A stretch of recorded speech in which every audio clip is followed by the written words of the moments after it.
신명기 21장 23절에 나무에 달린 자는 하나님께 저주를 받았음이니라 라고 하였습니다.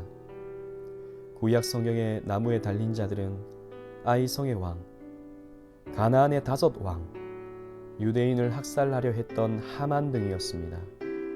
이들의 특징은 자신들이 스스로 왕이 되려고 했던 자들입니다. 하나님을 왕으로 모시지 아니하고 오히려 하나님을 왕으로 모시는 자들을 핍박하며 하나님 앞에 자신의 왕관을 내려놓지 않고 끝까지 고집을 부렸습니다. 이것이 죄입니다. 왕이신 하나님을 섬기지 않고 스스로 인생의 왕이 되려 하는 것이 저주받을 죄인 것입니다. 우리가 죄인인 까닭은 우리가 우리 인생의 주인이 되려 하는 것입니다. 하나님이 왕이신데, 하나님의 뜻대로 살아야 하는데, 하나님의 신하로서 하나님의 명령에 순종해야 하는데, 우리가 우리 인생의 왕이 되려고 하는 것입니다. 내 욕심대로, 내 야망대로 살려 하고 내가 이루고 싶은 것을 이루려 합니다. 이것은 심판받는, 저주받는 죄입니다. 그러므로 우리는 나무에 달려야 마땅하게 되었습니다. 그러나 우리 대신 예수님이 십자가에 달리셨습니다.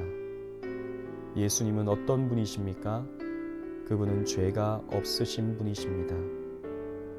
예수님은 왕이신 성부 하나님의 뜻에 완벽하게 순종해 내셨습니다.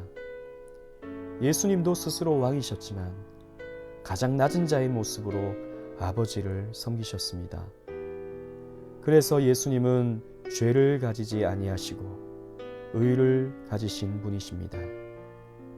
그리고 그분은 영원한 생명을 소유하신 분이십니다.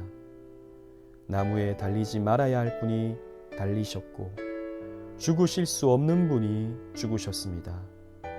왜 예수님께서 나무 십자가에 달리셔야 하셨을까요? 갈라디아서 3장 13절은 이렇게 말씀합니다.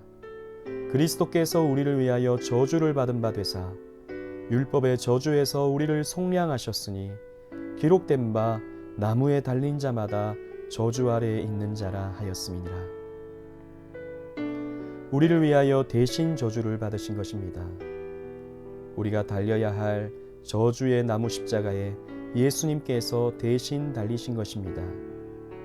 예수님은 우리 대신 저주의 고통과 목마름과 죽음과 심판을 다 받아내셨습니다.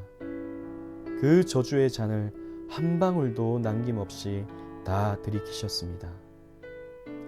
우리가 우리의 죄 때문에 받아야 할 저주의 고통을 예수님께서 속량, 즉 대신 치러 주셨습니다. 이 역시 성부 하나님의 기쁘신 뜻에 순종하신 결과이며 성자 예수님이 우리를 사랑하신 까닭입니다. 그래서 우리에게는 더 이상 저주가 없습니다. 우리가 하나님 앞에 연약하다 하여 하나님은 우리에게 저주를 내리시지 않습니다. 이미 예수님께서 대신 저주를 받아내셨기 때문입니다. 우리의 삶에 나타나는 가난과 고난, 질병과 아픔은 더 이상 하나님이 우리를 벌하시는 저주가 아닙니다. 이 모든 것은 우리의 구원과 성화를 위해 합력하여 선을 이루는 도구입니다. 오히려 우리의 삶에는 하나님의 축복과 생명이 놓여 있습니다. 그러니 십자가를 바라보십시오. 십자가에 달린 예수를 바라보십시오. 그 안에 생명이 있습니다. 그 안에 구원이 있습니다. 그 안에 평안이 있습니다. 그 안에 전부가 있습니다. 아멘.